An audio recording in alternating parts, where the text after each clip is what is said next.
Halo sahabat, bagaimana kabar kalian? Amira doakan, semua dalam keadaan sehat, dan kebaikan selalu menyertai kalian semua. Di kota Mesa yang terletak di Arizona inilah semua kisah berawal. Cerita asmara mematikan yang ternyata si wanita adalah seorang pria. Tanpa basa-basi lagi, mari kita tonton video ini sampai selesai. Hidup susah bagi Yesenia Patino Gonzalez sudah biasa, dan harus dinikmati, namun dibuat asik. Yesenia Patino Gonzalez anak dari keluarga miskin yang lahir di Meksiko pada tanggal 6 Februari tahun 1957. Pada tahun 1962 ketika usianya 6 tahun keluarganya berimigrasi ke Amerika Serikat. Karena terbiasa hidup susah, menjadikan Yesenia mempunyai banyak akal. Tidak hanya suka nongkrong di bar, setelah menginjak remaja, Yesenia juga mulai berani mencuri di toko untuk memenuhi keinginannya. Wanita itu lebih suka berpindah-pindah tempat, mencari peluang baru yang menguntungkan ketimbang tinggal di rumah orang tuanya. Namun pada awal tahun 90-an, Yesenia memutuskan kembali lagi ke tempat tinggal orang tuanya di Mesa, Arizona. Dan inilah awal dari drama hidup seorang Yesenia Gonzalez bersama pria pujaan hatinya. Ini adalah Danny Willoughby, seorang pria yang lahir pada tanggal 28 Mei tahun 1939. Ketika usianya menginjak 50-an, sikap Danny mulai berubah. Dia yang dulunya selalu lembut kepada keluarganya kini menjadi kerap uring-uringan. Ketika pria itu bertengkar dengan istrinya yang bernama Tris, Danny selalu tidur di sofa, dan sepertinya dirinya malah senang bisa tidur terpisah dari sang istri. Di kantor Danny juga menjadi suka tebar pesona dengan teman sekantor wanita, tubuhnya pun selalu semerbak wewangian kolon khas laki-laki. Sepertinya, pria paruh baya itu memasuki fase puber kedua. Pria itu sekarang menjadi lebih getol menjaga penampilannya. Setelan jas licin, sepatu mengkilap, rambut klimis dan wangi semerbak kini menjadi stel seorang Danny. Pada jam tertentu Danny sering keluar kantor dengan alasan akan bertemu klien. Rekan kerjanya yang sudah paham dengan kebiasaan barunya, tahu kalau itu hanya alasan saja, karena yang sebenarnya Danny keluar untuk bermesraan dengan wanita lain. Rupanya istrinya Tris tidak mengetahui sepak terjang Danny akhir-akhir ini. Tris adalah seorang pebisnis yang kaya dan sukses. Wanita itu dan ibunya memiliki usaha suplemen herbal yang laku keras di pasaran. Pasangan Danny dan Tris memiliki 3 orang anak, 2 orang anak perempuan dan 1 anak laki-laki. Mungkin karena kesibukan Tris mengurus bisnis dan buah hati mereka, membuat wanita itu tidak menyadari perubahan suaminya. Nampaknya Danny sangat menikmati fase puber keduanya. Dengan mobil Jaguar kesayangannya dan dandanan yang flamboyan, Danny kerap tebar pesona di jalan-jalan perkotaan. Pria itu benar-benar menikmati tatapan kagum para wanita yang melihat dirinya dengan mobil mewahnya, hingga pada suatu hari ketika Danny melintas di sebuah halte bis, matanya melihat sosok wanita yang berdiri di sana. Wanita itu tidak begitu cantik namun menarik, dengan rambutnya yang ikal, kulit eksotis dan tubuh seksi serta gayanya yang cuek mampu menarik perhatian Danny. Dengan gaya flamboyan, Danny menggoda si wanita dengan sedikit menurunkan kaca Jaguarnya. Si wanita yang merasa senang digoda pria bermobil Jaguar, membalas dengan senyum tipis yang tak kalah menggoda. Dan akhirnya keduanya pun berkenalan. Si wanita eksotis memperkenalkan diri sebagai Yesenia Gonzalez. Tak butuh waktu lama, Danny dan Yesenia semakin akrab saja. Mereka kerap menghabiskan waktu berdua, liburan bersama, pergi ke klub malam, minum-minum dan akhirnya berindah-hoi di kamar hotel. Bagi Danny, Yesenia benar-benar sosok yang sangat menggairahkan. Wanita itu sangat energik, fun, dan seksi pula. Mereka sering berindah-hoi ria di mana saja dan kapan saja sesuka hati. Sejak mereka resmi menjadi sepasang kekasih pada November tahun 1989, Danny semakin gencar menghujani Yesenia dengan uang dan juga hadiah-hadiah mewah, dan sebagai balasan, Yesenia memberikan servis yang sangat memuaskan kepada kekasihnya itu. Tampaknya Dani benar-benar sudah bertekuk lutut di hadapan sang kekasih Yesenia. Dani yang tidak ingin jauh dari pujaan hatinya, menyewa sebuah apartemen untuk ditinggali Yesenia yang lokasinya tidak jauh dari tempat tinggalnya. Kalau dipikir-pikir berpacaran dengan Yesenia memang membutuhkan banyak biaya, namun Dani tidak kehilangan akal. Pria itu mulai berani memakai kartu kredit milik kantor untuk membelikan barang-barang mewah untuk kekasihnya. Awalnya aksinya itu aman-aman saja, namun pada akhirnya tetap terbongkar juga. Si bos yang mengetahui kelakuan Dani sangat geram dan langsung memecat pria itu. Dani sempat bingung karena dia kehilangan pekerjaan dan income. Meski begitu setiap pagi dirinya tetap berdandan rapi seolah akan pergi ke kantor untuk mengelabui istri dan anak-anaknya. Untuk memenuhi kebutuhannya dan Yesenia, Dani memakai uang Tris istrinya. Usaha suplemen Tris memang menghasilkan banyak keuntungan, jadi Dani tidak merasa khawatir dirinya akan kekurangan uang. Akan tetapi Tris tidak sebodoh itu. Tris mulai curiga. Tris melihat kalau sekarang ini suaminya jarang di rumah. Apalagi kini tagihan kartu kredit menjadi membengkak, untuk keperluan apa? Saat istrinya mempertanyakan semua itu, Dani yang terdesak akhirnya mengakui bahwa sekarang dirinya sudah tidak lagi bekerja dan tidak memiliki income. Sebagai istri, Tris meski agak bimbang, untuk sementara memaklumi penjelasan dari suaminya itu. Dan di saat yang sama, Dani mengajukan sebuah proposal kepada istrinya. Dani meminta kepada istrinya itu untuk menerimanya bergabung di perusahaan suplemen milik Tris. Kepada istrinya Dani meyakinkan kalau dirinya akan mengembangkan pasar ke Meksiko.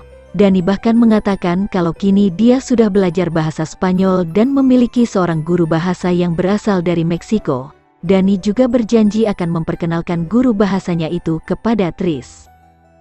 Sesuai janji, Dani pun membawa guru bahasanya untuk bertemu dengan istri dan anak-anaknya, dan guru bahasa itu adalah Yesenia.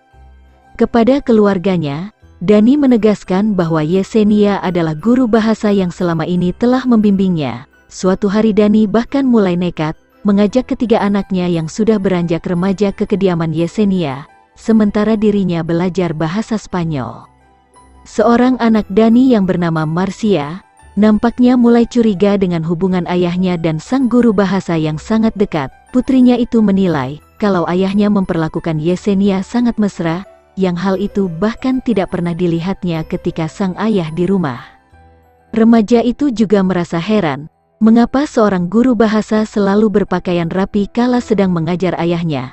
Karena kecurigaannya yang semakin kuat, Marcia memberanikan masuk ke kamar tidur Yesenia, dan ketika dia memeriksa lemari pakaian Yesenia, benar saja terlihat ada setelan jas sang ayah tergantung di sana.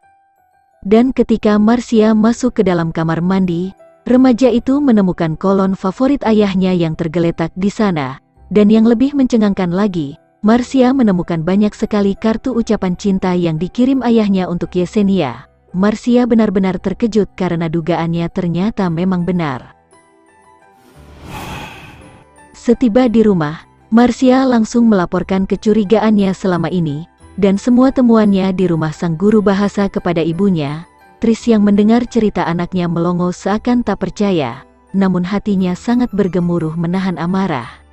Saat itu juga Tris langsung melabrak Yesenia di apartemennya, namun tentu saja wanita itu tidak mau mengakui. Dia bahkan bersedia berhenti menjadi guru bahasa bagi Dani. Dani pun kompak mengelak kalau dirinya ada main dengan Yesenia, meskipun Tris sudah menyodorkan bukti-bukti yang ditemukan oleh Marcia. Tris yang sudah terlanjur geram dengan kelakuan suaminya, langsung meminta cerai dari Dani. Dani benar-benar tidak menyangka kalau istrinya akan berani minta cerai darinya. Otaknya pun langsung menghitung harta benda yang dimiliki istrinya saat ini. Pria itu tidak mau kehilangan kekayaan Tris dan hidup sengsara kalau dia menceraikannya. Dani yang sadar kalau dirinya sekarang sudah pengangguran, mencoba bersikap lembut dan merayu Tris untuk memikirkan kembali keputusannya bercerai. Dia terus meyakinkan bahwa dirinya memang tidak ada hubungan apa-apa dengan Yesenia. Beberapa waktu kemudian, Dani mengusulkan kepada Tris untuk liburan bersama ke Meksiko guna memperbaiki hubungan keduanya. Dani mengatakan kalau sebaiknya membicarakan lagi masalah rumah tangga mereka dengan kepala dingin, setelah liburan bersama. Tris awalnya ragu dengan ajakan suaminya itu, dan sempat minta pendapat dari ibunya. Akan tetapi setelah dipikir-pikir, akhirnya Tris mengalah juga demi keluarganya, karena walau bagaimanapun Tris masih sangat mencintai Dani. Pada tanggal 22 Februari tahun 1991, akhirnya keluarga Dani dan Tris berangkat menuju Meksiko. Dan ternyata Dani telah mempersiapkan semuanya. Pria itu sudah menyewa sebuah rumah yang terletak di kawasan pantai Puerto Penasco untuk tanggal 23 sampai tanggal 24 Februari. Sepertinya Dani berhasil membuat Tris dan anak-anaknya kembali mempercayainya. Mereka bergembira dan sangat menikmati liburan kala itu. Di sana anak-anak mereka asik berenang dan bermain-main di tepi pantai. Keesokan harinya pada tanggal 23 Februari Dani mengajak anak-anaknya mengunjungi museum dengan menaiki mobil. Namun ketika itu ibunya tetap tinggal di rumah, karena si ibu sedang tertidur nyenyak. Beberapa jam berlalu dan akhirnya Dani dan anak-anaknya pulang ke rumah. Kepada anaknya Dani mengatakan, "Masuk dan ceritakanlah kepada ibumu keseruan kita hari ini." Anak-anak pun masuk ke rumah dan langsung menuju ke kamar ibunya. Namun mereka justru melihat pemandangan yang sungguh di luar dugaan. Mereka melihat sang ibu terkapar di tempat tidur, dengan muka ditutup bantal penuh luka. Mengetahui istrinya terkapar, Dani segera memanggil ambulan dan polisi. Lantas Tris langsung dibawa ke rumah sakit, namun sayang nyawanya tidak bisa diselamatkan lagi. Polisi yang datang ke TKP langsung memeriksa rumah. Mereka menemukan ada jejak sepatu seukuran kaki wanita dan sebuah puntung rokok yang tampak ada bekas lipstik tertempel di sana. Kepada polisi, Dani mengatakan kalau sejumlah uang dan perhiasan milik istrinya telah lenyap, dan berdasarkan investigasi yang telah dilakukan petugas, polisi menyimpulkan kalau kejadian itu adalah sebuah perampokan yang berakhir dengan pembunuhan. Berita mengerikan tersebut langsung menyebar tidak hanya di Meksiko tapi juga sampai ke Amerika. Jasad Tris akhirnya dibawa ke Arizona dan dimakamkan di sana. Keluarga Tris terutama ibunya tidak percaya kalau Tris tewas karena korban perampokan. Sementara itu polisi terus mendapat desakan dari masyarakat supaya pihak berwenang juga memeriksa Dani. Entah mengapa mereka merasa curiga kalau suami Trislah dalang dari kematian wanita itu. Pada akhirnya polisi Arizona ikut turun tangan menyelidiki kasus kematian Tris. Polisi mendapat informasi kalau selama ini ternyata Dani mempunyai selingkuhan yang bernama Yesenia. Mengetahui hal itu, tentu saja polisi menjadi curiga dengan Dani. Kemudian polisi segera memanggil keduanya untuk diinterogasi secara terpisah. Ketika diminta keterangan, Dani tampak bersedih terus menunduk. Namun ketika polisi menyinggung soal harta dan asuransi kematian Tris, mendadak pria itu menjadi gugup. Sedangkan polisi yang menginterogasi Yesenia justru curiga, karena mereka menemukan cincin Tris yang berada di dalam tas Yesenia. Tapi wanita itu berkilah kalau dia membeli cincin tersebut di Meksiko saat dirinya berkunjung ke sana.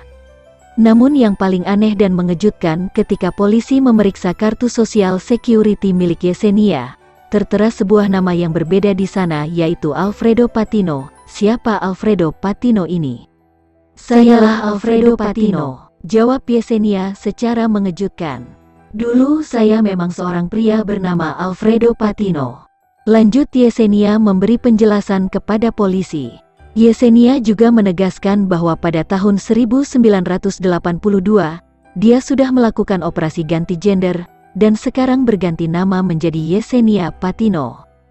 Mendengar semua penjelasan Yesenia, polisi melongo. Mereka tidak menyangka, wanita yang di hadapannya itu adalah seorang pria, karena suaranya begitu lembut, penampilannya pun juga kalem layaknya wanita tulen. Polisi segera menyampaikan hal itu kepada Dani. Tentu saja pria itu kaget bukan kepalang. Dia sama sekali tidak menduga kalau wanita yang selama ini telah membuatnya mabuk kepayang ternyata mantan seorang pria. Namun penyelidikan menemukan jalan buntu, karena polisi tidak menemukan bukti-bukti yang cukup untuk menahan mereka, dan keduanya akhirnya dibebaskan. Polisi Amerika mengatakan bahwa untuk memecahkan kasus Tris, pihak berwenang harus memeriksa ulang TKP di Meksiko, mengingat ketika hari di mana Tris ditemukan tewas, petugas kepolisian Meksiko tidak melakukan pemeriksaan secara menyeluruh. Meskipun kejadian itu di Meksiko, namun polisi Amerika diizinkan untuk memeriksa TKP, karena Tris adalah warga negara Amerika, dan ketika polisi memeriksa kamar di mana Tris tewas, polisi menemukan sebuah botol yang tertempel sidik jari Yesenia. Sidik jari sudah cukup untuk menangkap Yesenia, namun ketika polisi akan menggelandang wanita itu, ternyata dia sudah kabur. Di mana dia sekarang? Pencarian pun langsung dilakukan. Keluarga Tris bahkan membagikan selebaran, akan memberikan uang bagi siapapun yang bisa memberikan informasi keberadaan wanita itu. Setelah 9 bulan sejak menghilangnya Yesenia Patino, akhirnya pada Desember tahun 1991, pihak kepolisian mendapat informasi dari seseorang kalau wanita itu bekerja pada sebuah bar di Mazatlan, sebuah kota di tepi pantai Meksiko. Polisi yang mendapat informasi tentang Yesenia segera meringkus perempuan itu di bar tempat dia bekerja. Kepada polisi, Yesenia akhirnya mengakui perbuatannya. Dia menjelaskan bahwa semuanya berawal ketika Tris melabrak dirinya di apartemen ketika itu. Setelah kejadian itu, Yesenia mengancam Dani untuk memilih dirinya atau Tris istrinya. Yesenia bersaksi kalau ketika itu Dani menjawab lebih memilih dirinya. Namun beberapa hari kemudian, Dani mengungkapkan kalau sebaiknya Tris istrinya dibunuh saja. Dirinya sebenarnya tidak setuju dengan rencana kekasihnya itu, namun Dani meyakinkan Yesenia kalau Tris meninggal maka seluruh harta dan asuransi Tris akan jatuh ke tangannya, dan selanjutnya mereka bisa hidup berkecukupan. Namun tentu saja Dani memerlukan bantuan Yesenia untuk melancarkan semua rencananya. Mereka mengatur kalau Dani yang akan menghabisi istrinya, lalu dia akan mengajak anak-anaknya pergi ke museum. Kemudian Yesenia lah yang bertugas untuk mengacak-acak kamar Tris, seolah telah terjadi perampokan dan berakhir dengan tewasnya wanita itu. Berdasarkan keterangan dari Yesenia, polisi pun akhirnya menangkap Danny Willoughby sebagai tersangka, dan pada April tahun 1992, pengadilan Danny Willoughby dimulai. Di depan pengadilan, pria itu menangis dan menyangkal kalau dialah dalang dari kematian istrinya, namun pengadilan tidak percaya dengan semua alibinya, dan pada akhirnya oleh pengadilan dirinya dijatuhi hukuman mati. Sedangkan Yesenia yang dianggap membantu aksi kejahatan Dani, dijatuhi hukuman penjara 35 tahun. Tera, ibu Tris, menyurati Yesenia yang berada di penjara Hermosillo di Meksiko, dan mengatakan kalau dia sudah memaafkan Yesenia. Menurutnya Yesenia adalah korban dari kejahatan dan kelicikan menantunya itu, yang lupa daratan karena puber kedua. Sahabat Amira, sampai di sini dulu catatan Amira. Amira minta maaf kalau ada salah kata atau ejaan, dan sampai jumpa lagi.